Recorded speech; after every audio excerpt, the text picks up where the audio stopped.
Nobody knows what's a great intro, so I'm just going to tell you what I'm going to say anyway. My name is Richard, I'm an adventure filmmaker, and I've been training for a triathlon. Triathlon training is really hard. I had no idea, but it's not as hard as you think. So I'm 49 years old, and just over a year ago I started training for my very first marathon at the age of 48.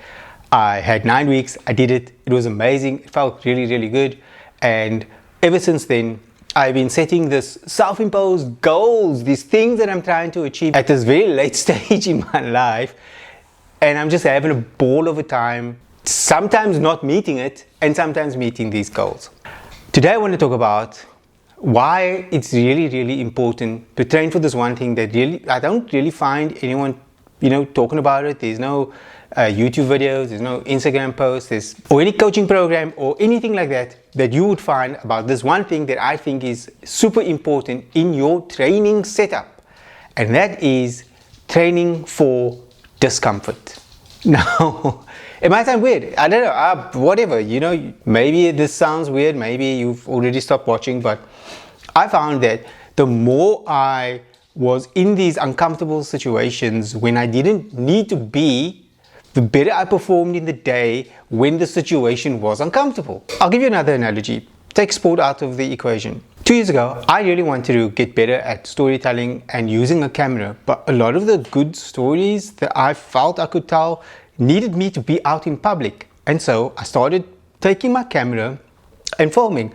I even made like a video about this. It took me about a year to make this actual video. It was called Uncomfortable, and that was really about the more we put ourselves in those uncomfortable positions, like taking a camera out in public, the more we get comfortable with doing that uncomfortable thing, and then it no longer becomes uncomfortable. I've got a link below, you can watch that video.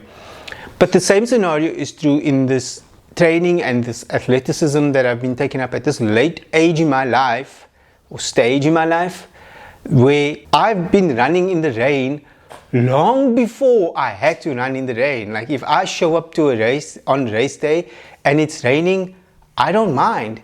You know why? Because I've run in the rain so many times that it doesn't bother me. I've run in muddy situations where just the whole floor is mud without needing to run in the mud. So the day where where you have to go on a run and there is mud, I don't have a problem. It doesn't mean that I like it, but I don't have a problem with it. And recently, I've been training for this triathlon.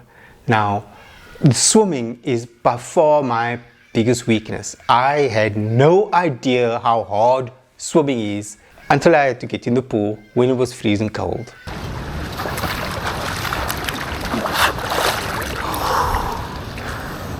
Morning. It's cold, yeah? Yes. You're gonna get you. And I've been doing a lot of that recently. I've also had to go and swim out in the ocean, which before I did it was this big scary thing. It was a big scary thing to go out into open water and swim in the ocean where there's sharks and little nibbly fish and no floor. And I had to do it. I had to go out there and swim. So once I did it, I was like, oh wow, this is actually amazing. And not even that far in, and we were far in, Does it make sense? Like it didn't take long for us to get into like the ocean, the back of the waves, behind the break, and turn around and see where we were. I made sure that I had some precaution with me. So I had a floating buoy, whatever it's called, along for the swim. But I didn't really need it. I can tread water.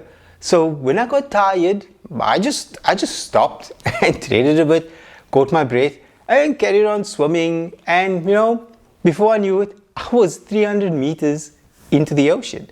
Now, 300 meters into the ocean for someone that's really not good at swimming, that in that same week struggled to swim 50 meters. I think it was pretty good. And this concept of it was very uncomfortable. Firstly, even training, when I was swimming at the pool, going from being wet to putting on socks and shoes and then going for a run, it's uncomfortable. But I've done it a few times now where it's no longer that uncomfortable.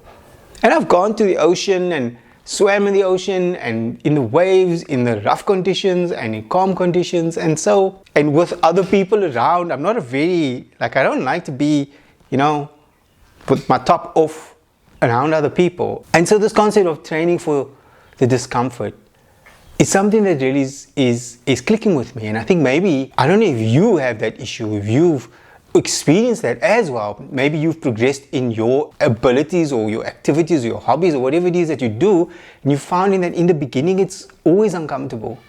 And I'm finding that even with work situations right now, I'm doing a few projects in my work. There's a lot of newness, and I had to break through that uncomfortable barrier of where all the stuff is new, and I had to work through it in order to get, okay, now the pieces fit together. Now it starts to make sense. Now things look easy. I think it's that, in the beginning, starting your running, it's uncomfortable. Gee whiz. Starting cycling was uncomfortable. But the more I did it, the more I sort of just worked through that initial discomfort, the easier things became. And there's just this point. I can't sort of say it happens after 3 runs, it happens after 5 runs, or a swim. Well, I don't know that number. I can't give you that number. But what I can tell you is that one day, not very long into it, you'll turn around and you'll go, wow, look, I was a beginner last week and now I really feel more comfortable. Not an expert yet, I know that, but man, I feel better than I did ever before. So if you are looking to do something challenging, I recommend training for this triathlon. I had no idea just how exhilarating just the training has been. And the Tin Man is some great series. They've got a mini series that is kid friendly. It's really short distances. And if you're a little bit fearful, don't worry, they've got some good distances. The swim, I think there's a 200 meter swim, a 400, and then a 750, and then the normal triathlon stuff. For me at the moment, I'm actually not sure what event I'm going to enter, because the swimming was quite a thing for me. But I've just recently swam over 600 meters in the ocean and I was fine. And I'm like, well, that took me 40 minutes. That wasn't so bad. So maybe the 750 is not out of reach for me. Maybe that's something I can do. And maybe it's something that you can do. Maybe the 200 meter triathlon swim event is great. And that's why I like this Tin Man series, because there are options. Because it sort of helps you stretch yourself and enjoy yourself. Yeah, I must say, I've been having so much fun with this triathlon series, training for it. Yeah, it's been really an eye-opener. If there's anything that you take away from this video, is that you can look at someone like me and say, well, he's not a super athlete, which I'm not. He's not good at this stuff, which I'm not. So maybe if he can do it, I can do it too, which you can. And that's what I hope you get out of this, is that you can take on any adventure, that maybe you share in the stories of also struggling through being a beginner. Maybe you also have those feelings that you've got to go through those things.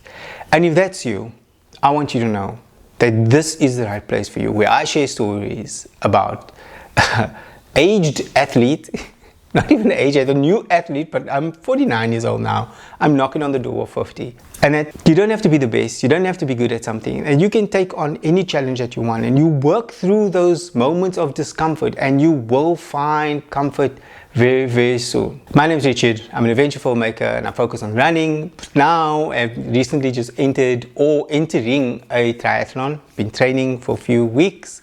And on the 9th of November, I'll step up onto the starting plate. Uncomfortable as can be, but I know that I've trained for that. And I have the best time on the day.